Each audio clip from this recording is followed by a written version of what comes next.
What's up, everyone? I'm Matt Selz, and welcome to the NASCAR Starting Grid, the DFS and betting preview show for Kansas.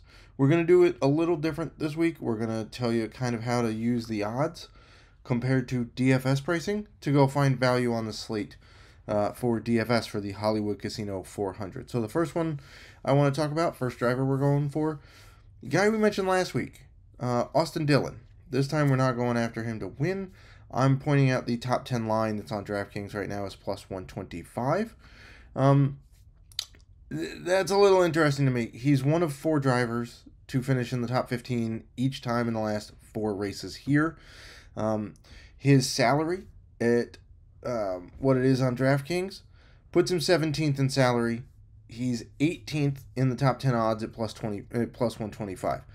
Here's where the value comes in. If you look at the last 4 races, he's got the 10th best average finish and the 17th best driver rating. So based on those metrics, he's priced a little bit below where he probably should be. So there's value here for Austin Dillon. The next guy we're going to look for is Kyle Larson. His odds to win right now are plus 800 or 8-1 over at DraftKings. That's pretty interesting to me because in the last 2 races at Kansas, he's finished first, aka he won this race last year, and he finished second here in the spring, one of only a couple of Chevys to actually do well against the Toyotas.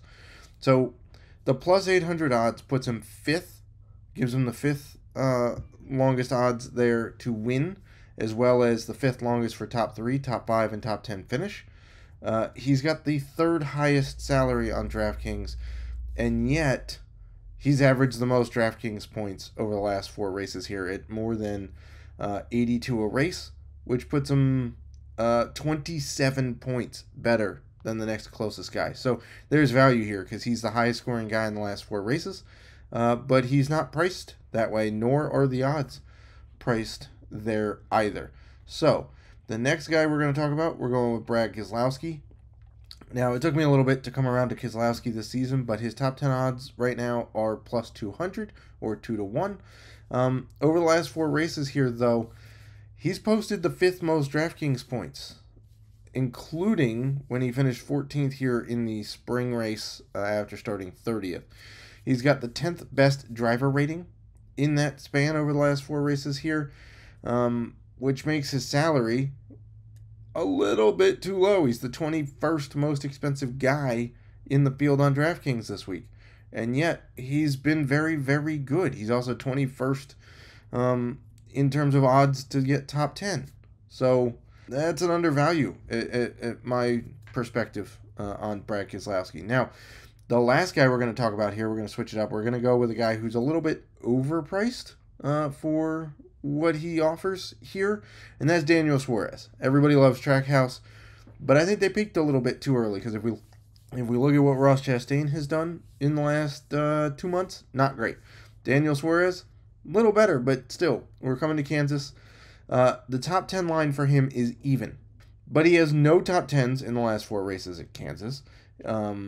He's 25th in best average finish among drivers with multiple races here in that span.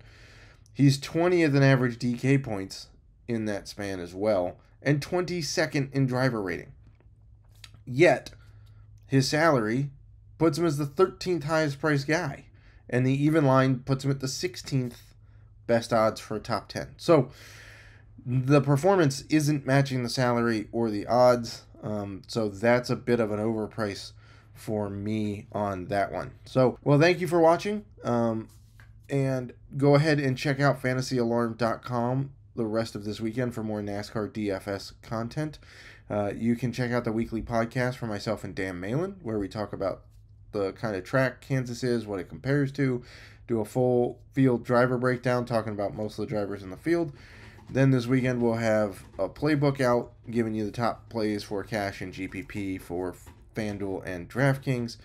And I'll be in Discord on Sunday to help you answer any lineup questions you may have as we get closer to lineup lock Sunday afternoon.